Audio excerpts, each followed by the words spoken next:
इनका कोई भी स्टैंड नहीं है, इनका कोई भी देश के प्रति, अपने जनता के प्रति कोई इनकी जवाबदेही नहीं है, कोई जिम्मेदारी नहीं है।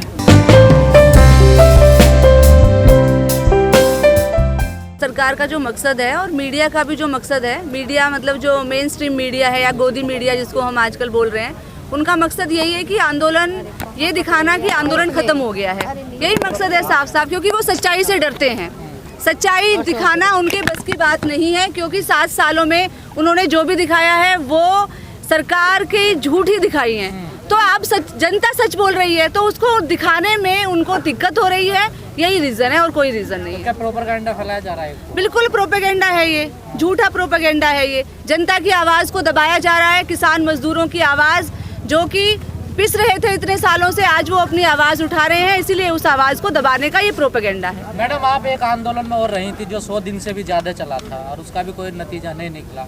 इस आंदोलन में भी आप लगातार है पहले दिन से, इसका भी क्या रिजल्ट क्या नज़र आ रहा है आपको? क्या ये भी आंदोलन उसी तरफ जा रहा है क्या?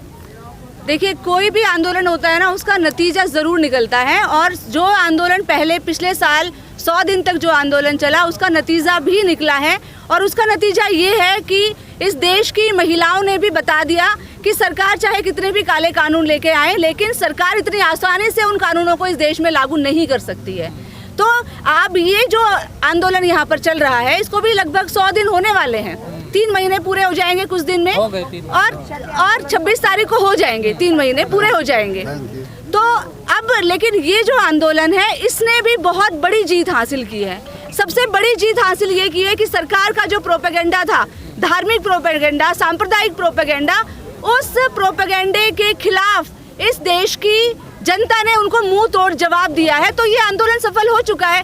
दूसरा, इस आंदोलन की सफलता का सबसे बड़ा पैमाना जो है वो ये है कि इस देश की सरकारों ने इस देश की जनता को और खासकर नौजवानों को नशे के गर्त में डाला हुआ था, अश्लील फिल्मों के गर्त में डाला हुआ था। लेकिन आज आप देखो, हमारे छात्र नौजवान, आज जिस पंजाब को बदनाम किया जाता था कि पंजाब जो है उड़ रहा है नशे में, लेकिन आज आप देखो पंजाब के नौजवान आज भगत सिंह की बात कर रहे हैं, वो चंद्रशेखर आज़ाद की बात कर रहे हैं, नेताजी सुभाष चंद्र बोस की बात कर रहे हैं। तो आज हमारे देश की जो सांस्कृतिक रीढ़ इन लोगों ने तोड़ने की कोशिश की थी इतने सालों से, आज वो सांस्कृतिक रीढ़ मजबूत होती जा रही है।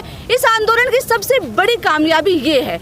तो ये आंदोलन और सबसे बड़ी और भी कामयाब ये आंदोलन होगा, और तीनों कानून रद्द होंगे। सरकार को तीनों कानून रद्द करने पड़ेंगे। रात कुछ ऐसी खबरें आई थी, संजीव बालियान गाँवों में जाते हैं समझाने के लिए, तो वहाँ पर कुछ किसान उनका विरोध करते हैं, तो उन पर जो है उनके साथ में जो उनके लोग हैं फोन पर हमला करते हैं, उनको खामोश करने के लिए, आवाज़ दबाने के लिए।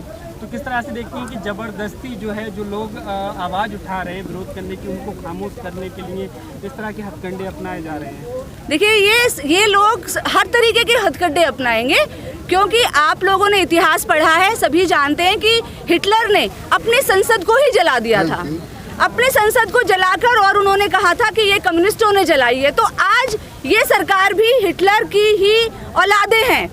ये लोग शहीद आजम भगत सिंह को अपना आदर्श नहीं मानते, ये नेताजी को अपना आदर्श नहीं मानते, ये लोग हिटलर को अपना आदर्श मानते हैं। और झूठ फैलाना, हिटलर के जो मंत्री थे उन्होंने कहा था कि इतने बार झूठ बोलो कि लोगों को वो झूठ भी सच लगने लगे। तो आज ये वही काम कर रहे हैं, और आंदोलन को बदनाम करने के लिए कुछ भी कर सकते हैं। इसीलिए हमें तैयार हो जाना चाहिए। अगर ये संसद को भी आग लगा दे हिटलर की तरह, तो कोई बहुत बड़ी बात नहीं होगी। कृषि मंत्री का कल बयान आया था, कह रहे थे कि ऐसे लोग अगर इकट्ठा हो जाएंगे तो कोई भी कानून वापस नहीं हो सकता ना सर? बिल्कुल ठीक बोला उन्होंने, क्योंकि उनको तो लोगों की भीड़ इकट्ठा करने की आदत है। वो लोग अपनी रैलियों में लोगों को भीड़ इकट्ठी करते हैं, लेकिन यहाँ भीड़ अपने आप ही आ रही है। यहाँ पर तो कोई भीड़, अब मैं यहाँ पर आई हूँ, मुझे तो किसी ने नहीं बुलाया, और यहाँ पर 3 महीने से हम आ रहे हैं, लगभग किसी ने नहीं बुलाया। ये मेरी बहनें हैं, ये खुद आ रही हैं, ये भी हमारी बहन है, ये भी खुद आ रही हैं। तो यहाँ भीड़ करने की बात ही नहीं है, यहाँ तो विचार पैदा हो रहा है। आज कृषि मंत्री जी और मोदी जी सुन लें कि यहाँ भीड़ इकट्ठी हो ही नहीं रही है, यहाँ क्रांति का विचार पैदा हो रहा है, और वो विचार ही इनके लिए परेशानी का सबब है।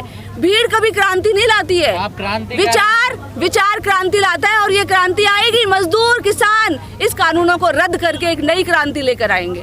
मोदी जी कह रहे हैं संसद में, आप क्रांति की बात कर रहे हैं, वो कह रहे हैं उनके फोटो लेकर बैठे हुए हैं ये जो किसी गंभीर मामले में या तो जेल में है या कि ना कोई उन पर ऐसी धारा लगी है। इसीलिए तो आज हाई कोर्ट ने दिशा रवि को भी जमानत दे दी है।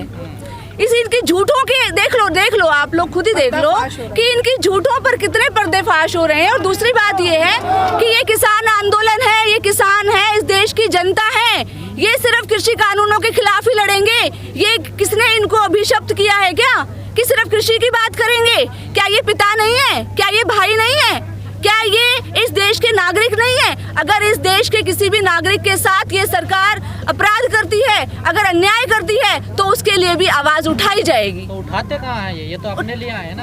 आवाज तो सरकार को परेशानी तो यही हो रही है ना कि कृषि कानूनों के खिलाफ का आंदोलन था। अब यहाँ बात तो हो रही है बेरोजगारी की भी, यहाँ बात हो रही है कि शिक्षा नहीं मिल रही है लोगों को, यहाँ बात हो रही है कि जी एक दिन में 97 महिलाओं के साथ बलात्कार क्यों हो रहे हैं, ये सरकार क्या कर रही है। यहाँ डीजल जो महंगा हो रहा है, पेट्रोल महंगा हो रहा है, उसके खिलाफ यहाँ आवाज उठ रही है। तो परेशानी तो इनको इस बात की है कि ये लोग कृषि कानूनों तक ही सीमित क्यों नहीं रह रहे हैं। सिर्फ कृषि कानूनों की बात करें तब तो सरकार खुश है, लेकिन यहाँ बातें तमाम परेशानियों की हो रही है क्योंकि आज जनता घुट घुट कर जीने पर मजबूर है, हर तबका। लेकिन मैडम सरकार का स्टैंड तो क्लियर लग रहा है कि वो कानून तो वापस नहीं करेगी, संशोधन करने के लिए वो तैयार है, जो वो कह रहे हैं बार बार। तो आप किसानों के पास आगे क्या रणनीति है, आगे क्या करने? तो किसानों का स्टैंड भी बिल्कुल क्लियर है। आप स्टैंड बिल्कुल क्लियर है ना? हाँ, क्लियर, बिल्कुल क्लियर है कि सही बता दिया था। जब तक तीनों कानून वापस नहीं होते तब तक घर वापसी भी नहीं होती है। बर्बाद नहीं गेहूं आ जाएंगे ना, किसान तो अपनी शहादत दे रहे हैं ना। देखिए शहादत तो हमारी परंपरा है, शहादत हमारे देश की परंपरा है। हमने अन्याय के खिलाफ शहादत दी है, हमने अत्याचार के खिलाफ शहादत देनी सीखी है। हमारा देश शहीदों का देश है। आज हम यहाँ शहीदों को नमन कर रहे हैं। आज शहीद अजीत सिंह जी को आज हम यहाँ नमन कर रहे हैं, उनका दिवस मना रहे हैं। तो हमारे देश में शहीद होने के लिए प्रेरित किया जाता है। अपने देश के लिए हम शहीद होंगे, हमें कोई दिक्कत नहीं है। और भी पता नहीं कितने किसान शहीद होंगे। हरियाणा के कृषि मंत्री जेपी दलाल कहते हैं कि ये किसान घर पे होते तब भी मर जाते।